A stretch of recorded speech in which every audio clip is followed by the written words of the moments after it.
2장 1절부터 4절까지 말씀을 한 절씩 교독하겠습니다. 오순절 날이 이미 이르매 그들이 다 같이 한 곳에 모였더니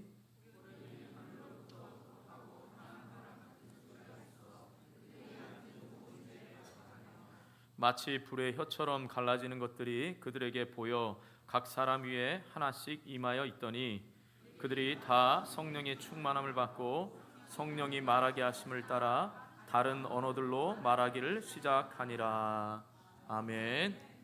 우리 옆에 분들에게 축복하면서 인사하겠습니다. 성령 충만한 삶이 행복한 삶입니다.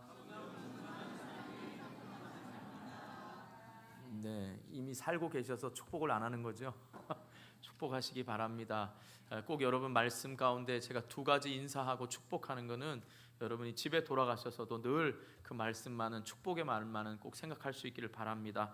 한 번 더 인사하면서 축복하겠습니다. 성령 충만을 위해 말씀과 기도에 힘쓰시기 바랍니다. 네, 막 말이 버벅거려가지고 방언이 되시려고 그러는데 말씀과 기도에 힘쓰시기 바랍니다. 자, 우리 계속해서 사도행전을 보고 있습니다. 혹시 성령에 대해서 말만 나오면, 아니면 또 성령 충만에 대해서 좀 약간 민감하게 반응하는 분들이 있다면 교회 블로그를 통하여서 2주에 걸친 그 설교를 꼭 들으시고 오늘 말씀을 들으시면 더 이해가 쉬울 것 같습니다. 우리 계속해서 성령, 진행 중인 성령 행전을 살펴보고 있고, 우리 교회와 가정과 개인에게 계속해서 끊임없이 성령 행전을 원하시는 그 하나님의 소원을 살펴보고 있습니다. 오늘은 드디어 역사적인 오순절 성령 강림에 대해서 말씀하고 있습니다. 여러분, 이 시간 약간은 좀 딱딱할 수 있겠지만 여러분 잘 들으시고 깨달으셔서 여러분 오늘 말씀이 여러분의 삶을 꼭 인도하고 성령 충만한 삶을 기대할 수 있기를 주님의 이름으로 축복합니다. 자, 오순절이라고 말할 때는요, 예수님께서 십자가의 6월절, 그러니까 금요일입니다. 6월절에 십자가에 우리의 모든 죄를 지고 돌아가셨습니다. 그리고 3일이 되는 안식 후 첫날, 오늘날로 말하면 주일날 모든 죽음을 깨고 부활하셨습니다. 그리고 이 땅에서 40일 동안 계시다가 승천하셨습니다. 그리고 제자들에게 예루살렘을 떠나지 말고 아버지께서 약속하신 성령을 기다려라 라고 제자들에게 명령하셨습니다. 그래서 제자들은 예수님이 승천하고 난 이후에 예루살렘의 다락방에 모여서 그들이 기도하면서 지금 예수님이 말씀하신, 그리고 하나님께서 약속하신 성령을 기다리고 있었습니다. 그리고 정확히 하루, 이틀, 3일 지나고 10일째 되는, 정확히 50일이 되는 오순절날 성령 강림을 체험하게 되는 겁니다. 그래서 오순절이라고 말할 때는 50일째 되는 날이다 라는 뜻입니다. 그리고 이 말은요, 50일째 되는 날, 그러니까 6월절이 지나고, 여러분 6월절 아시죠? 이스라엘의 3대 절기 가운데 바로 출애굽할 때 6월 건너가다, 죽음을 건너간 6월절을 기념해서 지키고, 그 6월절이 지나고 부활한 다음에, 우리 부활주일이 보통 3월 말 아니면 4월 초 이렇게 지내는 거 아시죠? 그리고 정확히 지나서 7주가 지난, 7주가 지난 다음에 바로 맥주절로 지킵니다. 이번 주 맥주절은 7월 1일이었습니다. 그러니까 예수님께서 부활하시고 난 다음에 바로 7주가 지나는 그 다음 날 주일날이 바로 77절로 지키고 있습니다. 그리고 그때는 보리를 수확하는 시기라고 해서 맥추절이라고도 부릅니다. 또한 77절이라는 의미 속에는요, 이스라엘 백성들이 광야에서 만나와 메추라기를 먹다가 이제 드디어 가나안 땅에 와서 첫 소산물을 수확하면서 그것을 감사함으로 하나님께 드린 절기이기도 합니다. 그래서 이스라엘의 3대 절기인 6월절과 그 다음에 오늘 나오는 오순절, 맥추절, 77절이라고도 하죠. 그 다음에 장막절, 이 세 절기가 이스라엘의 3대 절기가 됩니다. 그래서 오늘 말씀에도 5절에 보면 천하 각국에서 많은 사람들이 몰려와서 지금 오순절에 이 절기를 지키려고 하고 있었습니다. 그런데 왜 특별히 이때 오순절날 성령이 강림했느냐? 이것도 참 중요한 의미가 있는 것입니다. 그래서 오늘 말씀을 통하여서 저와 여러분의 삶 가운데 가장 꼭 필요한 순간에 하나님께서 성령의 충만함을 주시기를 소망하며, 또 그 충만함이 잃어버리지 않고 여러분의 삶에 계속해서 넘쳐날 수 있기를 주님의 이름으로 축복합니다. 자, 먼저 이 오순절 성령 강림 사건을 이해하기 위해서는요, 많은 여러 가지 해석이 있지만 크게 두 가지 해석을 여러분이 아마 많이 들어보셨을 겁니다. 첫 번째는 뭐냐라면요, 상징을 통한 해석입니다. 상징, 비유를 통한 해석이다, 이 말입니다. 오늘 말씀에 보면 여러분, 오순절 성령 강림하면 뭐가 생각나죠? 처음에 바람, 그 다음에 불, 그 다음에 다른 언어입니다. 오늘 보면 여러분이 흔히 생각할 때 오순절 그러면 많이 생각하는 게 뭐죠? 방언. 지금 우리 개역 개정에는 잘 번역해서 다른 언어 돼 있지만 개역 성경에 보면 뭐죠?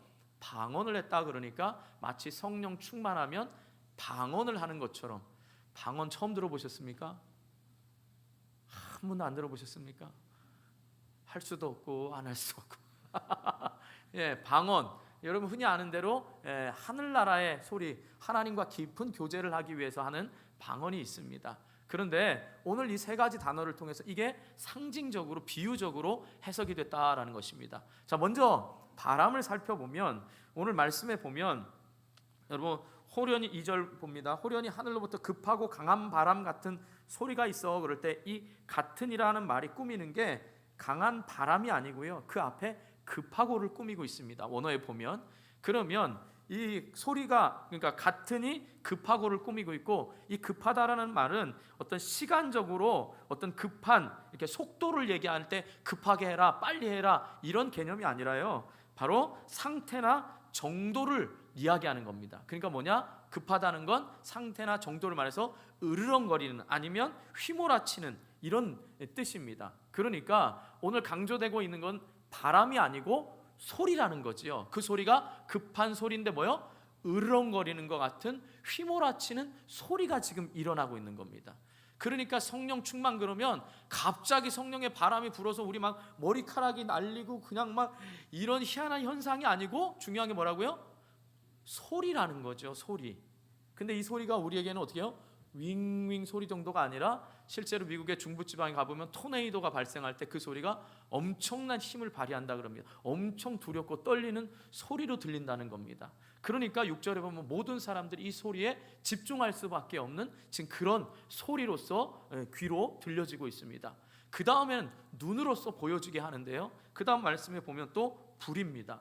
자, 여기서도 강조하는 게 불이 아니라 거기서도 처럼이 바로 갈라지는 것을 이야기합니다. 3절에 보면 마치 죄송합니다, 불의 혀처럼 갈라지는 겁니다. 그러니까 불이 강조되는 게 아니라 갈라지는 것을 강조하고 있고, 여기서 처럼도 혀가 아니라 바로 이 갈라지는 현상을 이야기하는 겁니다.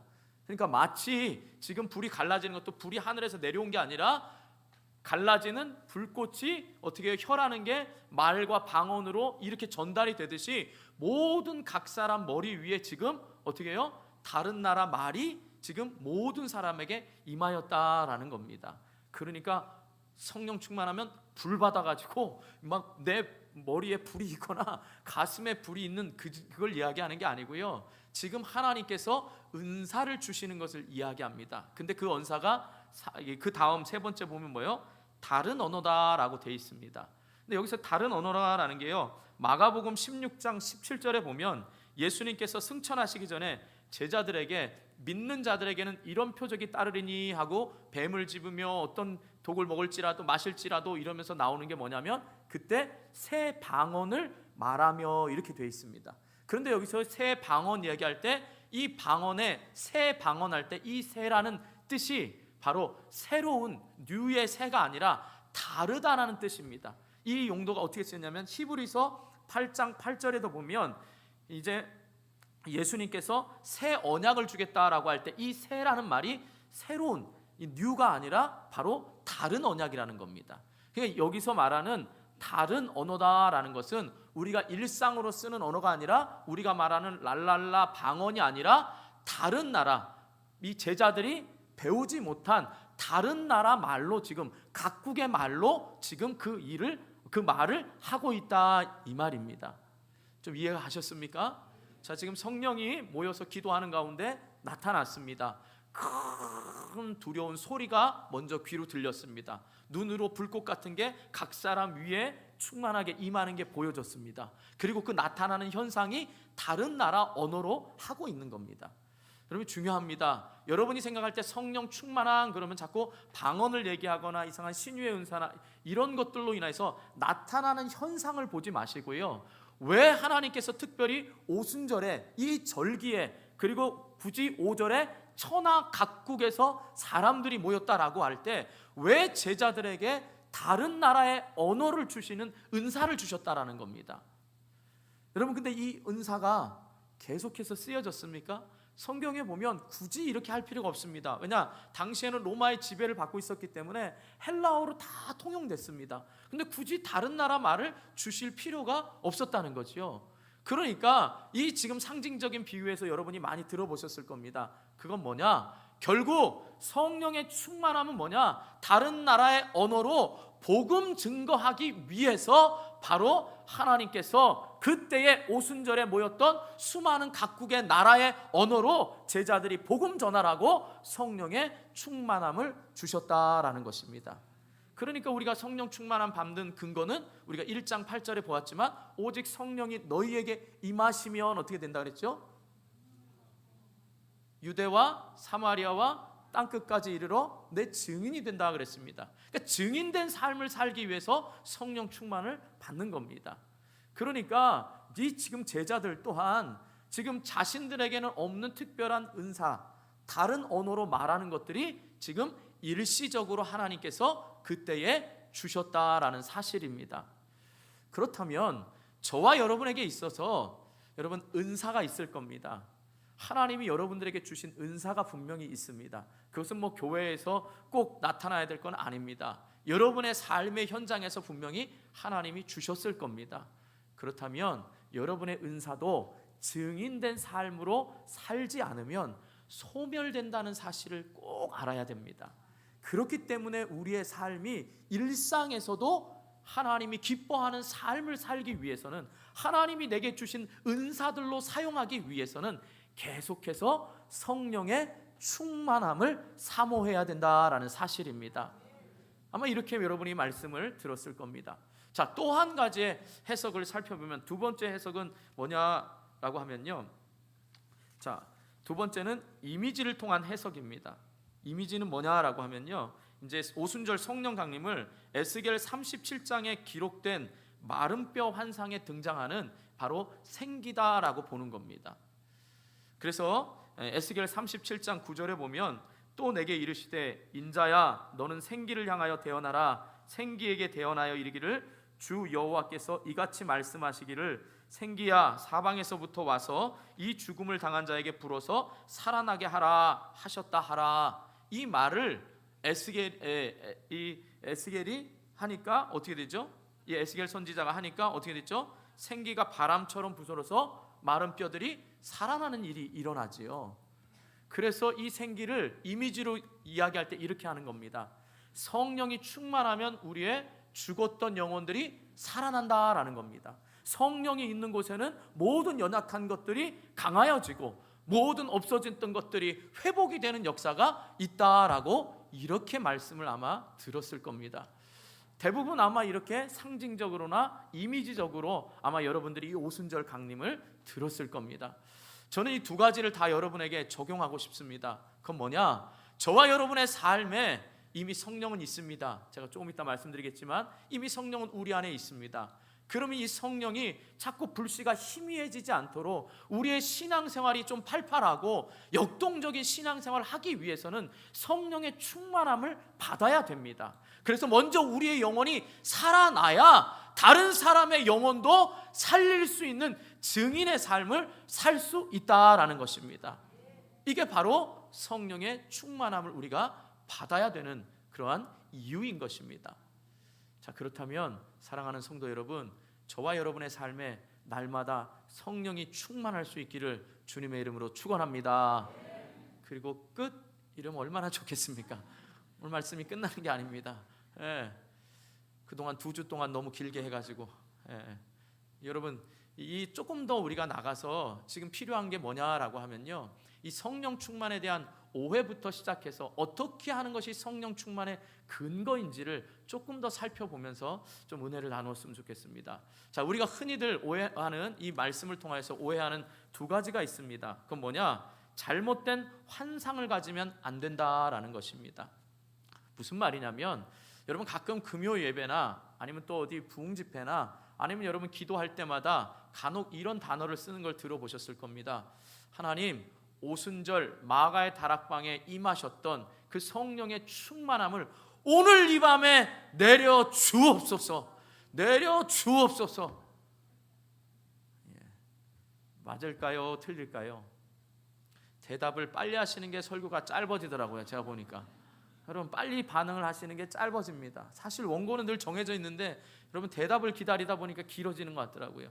자, 이런 기도는 어떻게 보면 그 마음은 압니다. 그러나 정확히 틀린 말입니다. 왜냐? 성령의 충만함은 이미 그때 오순절 사건으로 끝났습니다. 단회적이라는 거죠. 무슨 말이냐? 예수님이 십자가에 또 죽으셔야 될 일이 없습니다. 예수님은 한 번에 그 모든 일을 끝냈습니다. 마찬가지로 이 성령 오순절의 성령 강림도 한 번으로 끝난다라는 사실입니다. 왜냐? 우리가 지난주와 그 지난주에 살펴보았지만 구약 시대에, 아니 정확히 말하면 신약 시대까지만 해도 베드로에게 너희가 나를 누구냐 하느냐 할 때 베드로가 주는 그리스도시요 살아계신 하나님의 아들이십니다 그랬습니다. 그때 예수님이 바요나 시몬아 복되도다, 이것을 알게 하는 이는 혈육이 아니요 어떻게 해요? 하늘에 계신 내 아버지다라고 말을 했습니다. 이미 성령을 통하여서 베드로가 그렇게 고백할 수 있었습니다. 모세도 성령을 주셔서 그 지혜로 이스라엘 백성들 이끌어갈 수 있었고, 모세를 도왔던 70인 장로도 성령을 받고 모세를 보필하여 도왔다라고 이렇게 우리가 지난주와 지지난주에 살펴보았습니다. 그러니까 구약시대 이미 성령은 있었습니다. 그러나 그것이 계속되어지는 게 아니고 일시적이었다고 말씀을 드렸습니다. 그런데 이 오순절 성령 강림 이후에는 모든 교회를 통하여서 우리들 안에, 모든 예수를 믿는 사람들 안에 성령님이 임재해 계십니다. 왜냐하면 고린도전서 3장 16절에 보면 너희가 하나님의 성전인 것과 하나님의 성령이 너희 안에 거하시는 것을 알지 못하느뇨 그랬습니다. 또한 고린도전서 12장 3절 끝부분에 보면 누구든지 예수의 영이 아니시고는 예수님을 주라 시인할 수가 없다라고 했습니다. 그러니까 예수님을 구주로 영접한 사람, 예수님을 주라고 말한 사람에게 있어서는 이미 어떻게 해요? 우리 안에 성령님이 그것이 믿어지게 하시고 성령님이 구원에 대한 확신이 있게 하셔서 이미 우리 안에는 성령이 있는 겁니다. 아셨습니까? 그러니까 다시 한번 오순절과 같은 성령을 주옵소서라고 하는 것은 정확히 말하면 잘못된 말입니다. 또 한 가지 우리가 이 말씀을 통해서 오해하는 건 뭐냐라고 하면요, 이 열등감을 갖는 겁니다. 영적 열등감입니다. 무슨 말이냐? 어떤 사람 보니까 정말 막 심하게 하나님의 성령을 받아서 막 바람같이 훅 하는 것도 느끼고, 목사님 기도할 때 쓰러져 봐도 받고, 제가 그걸 부정하는 거 아닙니다. 쓰러져 봐도 받고, 막 머리에 불이 떨어져서 뜨거 하는 것도 받고, 막 방언도 하고 그러는데 나는 아무런 체험이 없는데 내 안에 성령이 없는 건가? 이런 열등감을 가져서는 안 된다라는 사실입니다. 앞서 제가 말한 대로요, 여러분 이 마가의 다락방의 성령은요, 일시적으로 하나님께서 그 모순절에 모여있는 이 세계 각처에서 모인 사람들에게 복음 증거를 위해서 제자들에게 필요한 대로 다른 언어라는 은사를 줬다라는 사실입니다. 그러니까 하나님이 저와 여러분에게 다른 은사, 특별한 은사를 주신 것은 그것을 사용하기 위해서 하나님이 주신 것이지 내 안에 성령이 있냐 없냐를 확인하기 위해서 주신 게 아니다 이 말입니다. 그러니까 우리가 구해야 될 바른 기도는 뭐냐? 마가의 다락방의 성령이 아니라 지금 내 안에 있는 이 성령이 충만하여서, 우리가 지난주에 살펴본 대로 성령이 충만한 삶, 내 의지대로 내 고집대로 사는 삶이 아니라 성령이 충만해서 마치 물에 잠겨서 물이 나를 이끌어 가듯이 성령으로 인하여 내 삶이 이끌어져 가고 하나님이 기뻐하는 삶을 살 수 있도록 성령에 의해서 내가 온전히 지배받는 삶을 위해서 기도해야 된다라는 사실입니다. 그게 어떤 때에는 직장에서의 지혜로 나타날 때는 그것이 성령이 충만할 때 지혜의 은사로 나타나고, 어쩔 때는 내가 예수 믿으라고 말 못해서 속으로 끙끙 앓고 있을 때 성령이 충만하여서 용기 있게 예수 믿으라고 말하고, 또한 성령이 충만하여서 내가 지금까지는 손해보지 않으려고 하고 어떻게든지 내 것을 빼앗으려고 했던 이 마음이 성령이 충만해지면 말씀대로 어떻게 해요? 손해보고 양보하더라도 당당할 수 있는 그 마음을 주시는 게 성령의 은사다라는 것을 꼭 믿으시기를 주님의 이름으로 축복합니다. 그러니까 여러분에게 방언을 주시거나 가르치는 은사를 주시거나 예언의 은사를 주시거나 신유의 은사를 주시거나 이런 것들은 하나의 나타나는 현상으로 하나님의 증인된 삶과 하나님의 영광과 교회의 유익을 위해서 주어졌다라는 사실입니다. 그러니까 어떤 신비한 것을 구하거나요, 신비한 체험이 없다고 해서 내 안에 성령이 안 계시는 게 아니다라는 사실을 꼭 깨달을 수 있기를 주님의 이름으로 축복합니다. 자, 그렇다면 그러기 위해서 중요한 건 제가 계속해서 성령의 충만함을 위해서 기도하라라 그랬습니다. 자, 오늘 중요한 게 뭐냐? 성령이 충만하게 되는 근원이 뭔가라는 겁니다. 그러니까 무엇을 근거로 자꾸 충만하게 그러면 우리가 기도할 거냐는 겁니다. 제자들은 예수님께서 약속하신, 아버지께서 약속하신 성령을 기다리라 그러고 기도에 힘쓰라 그래서 기도하고 있는 겁니다. 그 약속하신 것을 주십시오라고 했습니다. 그러면 우리는 무엇을 근거로 충만함을 받을 거냐라는 거죠. 자, 오늘 말씀 2절 한번 읽어보겠습니다. 2절 같이 읽습니다. 2절 시작.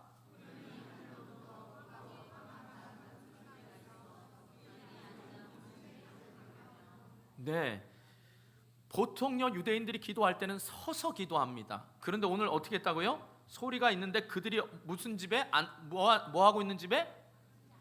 앉아 있는 집에 있었다라는 겁니다. 자, 여러분 한번 생각을 해보세요. 예수님이 지금 기다리라고 했습니다. 그리고 지난주에 본 대로 기도하라 그랬습니다. 그래서 기도하고 있습니다. 그런데 기도하다가 그때 베드로가 가룟 유다에 대해서 말씀이 응하였다 그러고 말씀을 베드로가 전했습니다. 오늘 말씀은 누가 전했는지는 안 나와 있지만 계속해서 기도만 했던 것이 아니라 어떻게 해요? 지금 말씀을 듣고 있었다라는 사실입니다. 이것도 잘 깨달아야 됩니다. 왜냐? 여러분, 우리가 성령을 받으려면 계속해서 기도만 해가지고 신비한 거를 달라고 하는 것이 아니라 오늘 말씀을 들을 때에 그들에게 성령이 어떻게 됐다고요? 어떻게 된 겁니까? 그들의 앉은 온 집에 어떻게 해요? 가득하였다라 그랬습니다. 그 가득함을 통하여서 그들이 다 성령의 4절에 보면 충만함을 받았다 그랬습니다. 자, 이 말이 뭐냐라고 하면요, 여러분, 성령은 진리의 영이십니다.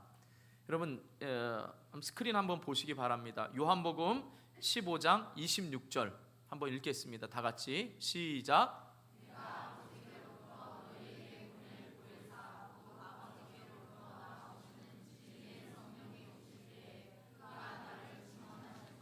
예, 아버지께 보낸 진리의 영이신 성령은요 예수님에 대해서 증언한다라고 분명히 말했습니다. 또 요한복음 16장 13절 또 한번 읽어보겠습니다. 시작.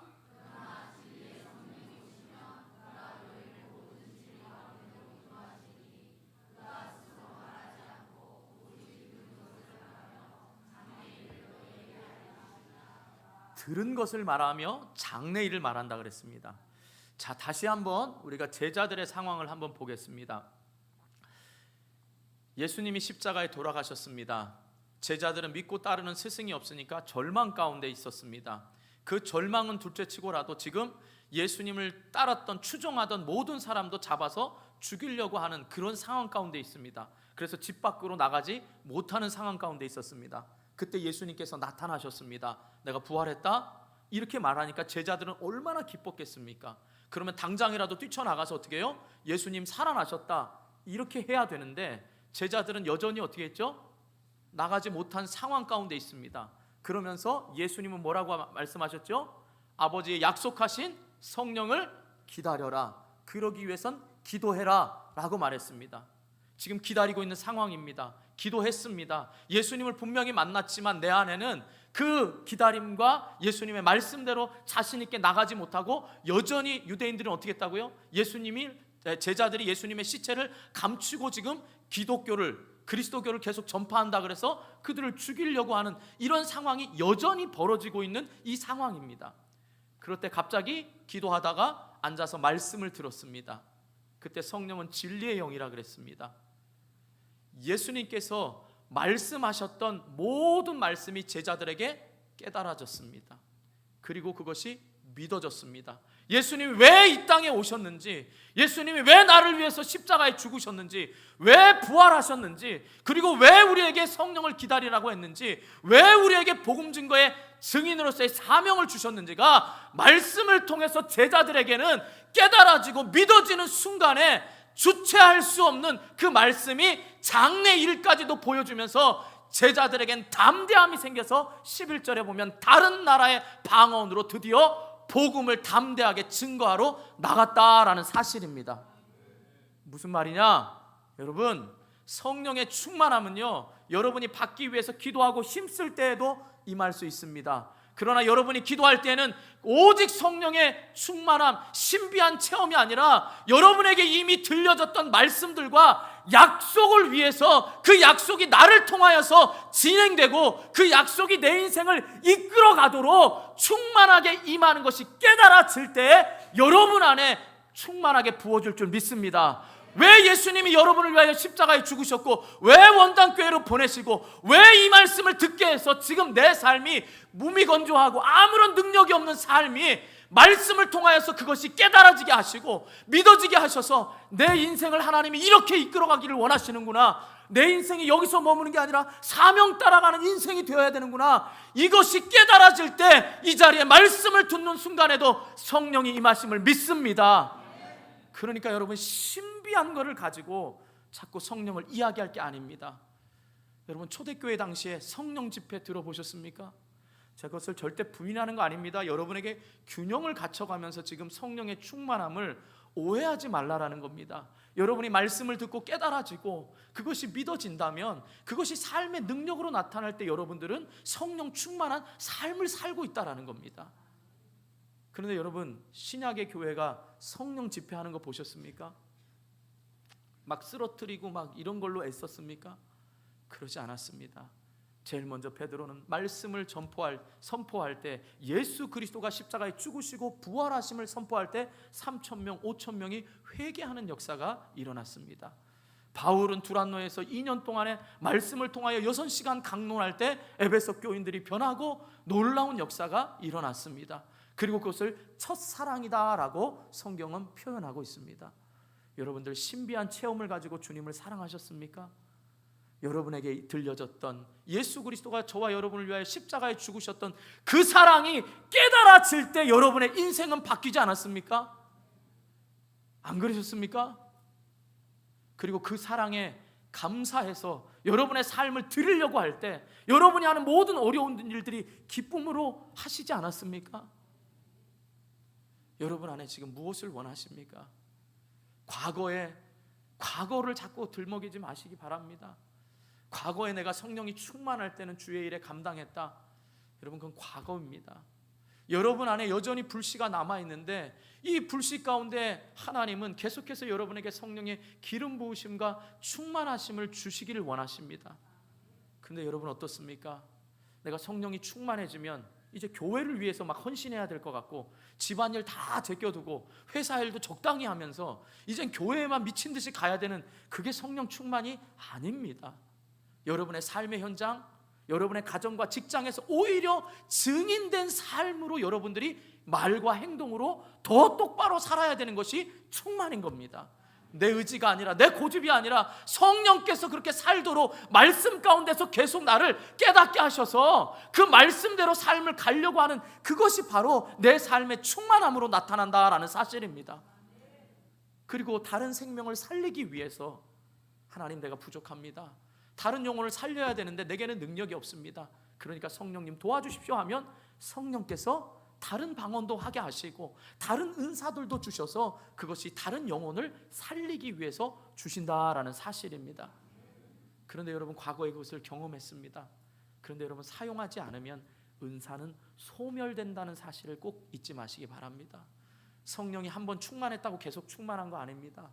여러분, 이것이 계속 충만하다는 건요, 끊임없이 흘러서 넘쳐야 충만한 거지, 내가 필요할 때 받고 내가 기쁠 때 받는 것이 아니다라는 사실입니다. 그래서 여러분, 성령 충만은 받아도 되고 안 받아도 되고, 열심 있는 사람, 교회 열심 있는 사람이 성령 충만을 구하는 게 아니라 우리 오늘날 그리스도인들에게 있어서 마땅히 구해야 되는 것은 성령 충만한 삶이 행복한 삶이라는 걸 꼭 깨달으시길 축복합니다. 그래서 이제는 내 인생이 내 마음대로가 아니라 하나님에 의해서 움직여지고, 내 삶이 내 꿈에 의해서 움직여지는 것이 아니라 하나님 나라를 꿈꾸며 가는 것이 바로 내 인생의 복이라는 것을 깨달으셔야 됩니다. 그래서 제가 드리고 싶은 말씀이 있습니다. 여러분, 한번 따라해 보시기 바랍니다. 십자가 사랑이 충만하면 구주 증권이 주어진다. 여러분, 회사에서요, 이게 상여금을 주거나 아니면 회사를 더 사랑하기 위해서 이렇게 줄 때에 회사 주식을 이렇게 사원들에게 나눠주는 거 혹시 들어보셨습니까? 안 받아보셨더라도 들어보지도 못하셨습니까? 지금 뭐 구경도 못 해봤다고 이러시는 겁니까? 제가 말씀드린 대로 대답이 빨라야 설교도 빨리 끝납니다. 반응을 여러분이 빨리빨리 보였으면 좋겠습니다. 자, 그건 뭐냐라고 하면, 그게 중요한 게 아니라 그렇게 해서라도 내 안에 십자가 사랑, 말씀으로 일어난 십자가 사랑이 충만하면 바로 구주 증권을 여러분에게 주신다라는 사실입니다. 뭘 받았다고요, 여러분? 구주 증권 받았습니다. 이게 뭐냐라고 하면 약자입니다. 들어보세요. 구원의 성령은 우리에게 구원의 보증이 되셔서 구원의 확신 가운데서 살아가게 하십니다. 그래서 어떠한 것에도 흔들리지 않고 내가 구원받은 하나님의 자녀라는 것이 있으면 내 안에 성령님이 있는 것이고, 이 하나님의 자녀로서의 당당함으로 살아가게 하는 게 바로 우리 안에 있는 구원의 보증과 구원의 확신입니다. 혹시 여러분 가운데요, 아직도 구원의 확신과 구원의 보증이 없다면 여러분 가운데 그 구원의 확신이 있도록 예배 시간에 일찍 오셔서 기도하시고, 그 기도함을 통하여서 말씀을 들을 때에 여러분 의지적으로 아멘 하면서 그 아멘을 통하여서 성령의 충만함과 보증을 경험할 수 있기를 축복합니다. 그러니까 꼭 일찍 오셔서 기도하시기 바랍니다. 말씀을 붙들고, 목사님이 그렇게 말했는데, 아니 성경이 그렇게 말하고 있는데 그걸 하나님 내게도 허락해 주십시오라고 기도와 말씀 가운데서 여러분이 충만함을 받아야 되는 겁니다. 두 번째, 우리 인생의 주인 되시는 하나님의 주권을 인정하면서 살아가는 겁니다. 인생 내가 핸들하는 게 아닙니다. 하나님이 내 인생의 주인이라는 걸 알고 이제 하나님의 뜻을 따라 살아가려고 하는 것이 바로 우리에게 주신 하나님의 주인 되심과 우리 인생의 주권적으로 우리를 이끌어 가심입니다. 이게 바로 성령이 우리에게 말씀하실 때, 아 그랬구나, 내가 내 인생 내 마음대로 살아가려고 했는데 이제는 하나님이 원하시는 대로 살아야 되겠구나 라는 것이 말씀을 통하여서, 기도를 통하여서 언제나 우리에게 충만하게 임하시는 겁니다. 그 다음 뭐죠? 증입니다. 증은 뭡니까? 증인된 삶을 살라라 라는 것입니다. 여러분, 우리는 입술로든 삶으로든 증인된 삶을 살게 되어 있습니다. 성령이 충만하냐 아니냐, 이것은 내 삶이 예수님을 증거하는 삶으로 살고 있느냐를 보면 알 수 있는 것입니다. 그러니까 어떤 특별한 은사, 물론 특별한 은사를 가진 사람이 복음을 증거합니다. 그러나 우리 모두에게는 바로 성령 충만을 통하여 증인된 삶을 살기를 주님이 원하신다라는 것을 꼭 깨달으셔서 저와 여러분이 성령이 충만하여서 증인된 삶을 살아갈 수 있기를 주님의 이름으로 축복합니다. 마지막에 뭐라고요? 권위입니다. 바로 성령께서 우리의 연약함을 아시기 때문에 우리에게 권능을 주셔서 필요에 따라서 다른 언어를 하게 하든지, 필요에 따라서 신유의 은사를 주든지, 필요에 따라서 가르치는 은사를 주든지 하나님께서 우리에게 권능을 주신다라는 사실입니다. 그러므로 저와 여러분에게 성령이 충만하기 이전에 먼저 십자가 사랑이 충만할 때 무슨 증권 주신다고요? 구주 증권이 주어집니다. 그러니까 여러분이 성령 충만해서 신비한 것들, 막 바람이 휘날리고 하늘에서 불덩이가 떨어지고 막 랄랄라 쉐쉐쉐 뭐 막 이렇게 하는, 자, 그것을 부정하는 거 아닙니다. 그런 현상에 여러분들이 미혹되지 마시고 오히려 성령을 강조하다 보면 교회가 어려움 당하는 일을 많이 봅니다. 지나치게 성령을 강조하다 보면 그게 나쁘다는 게 아닙니다. 이 시대는 성령이 역사하시는 시대가 맞습니다. 그러나 기도가 무엇을 근거로 기도해야 되죠? 말씀을 근거로 기도를 해야 되는 겁니다. 그러니까 오늘도 약속하신 성령을 기다리라는 그 약속을 붙들고 기도했던 것처럼 저와 여러분의 삶이 성령 충만한 삶이 행복한 삶이다라는 이 약속을 붙들고 여러분들의 삶이 성령 충만을 기대하면서 그 약속을 붙들고 살아가시기를 축복합니다. 모든 끊어진 관계에서 회복시키는 것도 성령 충만하면 가능한 일입니다. 내 영이 살리는 일도 성령 충만하면 가능한 일입니다. 다른 사람의 영혼도 살리는 것도 성령이 충만하면 가능한 일입니다. 그러므로 사랑하는 성도 여러분, 저와 여러분의 신앙생활이 어떻게 하면 행복하냐? 이 성령 충만을 기대하면서 여러분 예배 시간마다 기도와 말씀 가운데서 이것들을 사모해서 당연한 우리 인생에 하나님이 주시는 은혜의 방편인 성례식과 말씀과 기도를 통하여서 여러분의 신앙생활이 정말 능력 있고 역동적이면서 내가 그리스도인이라고 당당히 말하면서 증인된 삶을 살아갈 수 있기를 주님의 이름으로 축복합니다. 우리 기도하겠습니다. 여러분 말씀 생각하면서 기도하겠습니다. 하나님, 지금까지는 내가 성령 충만한 그런 신비한 것이라고만 생각을 해서 그런 것들은 구하지도 않고 내가 마땅히 성령 충만하라고 주님이 말씀하시는데 늘 나는 성령 주십시오, 성령 주십시오. 내 안에 있는 이 성령이 십자가의 사랑으로 말씀이 깨달아져서 그 말씀이 믿어져서 제자들이 담대히 나아갔던 것처럼 하나님, 이제는 예배 시간에 올 때마다 말씀이 깨달아지게 하시고 말씀이 믿어지게 하시고 그 믿어진 말씀이 내 삶에 충만한 능력으로 나타날 수 있도록 해달라고 여러분 주님 한번 부르고 말씀 생각하면서 간절히 기도합니다.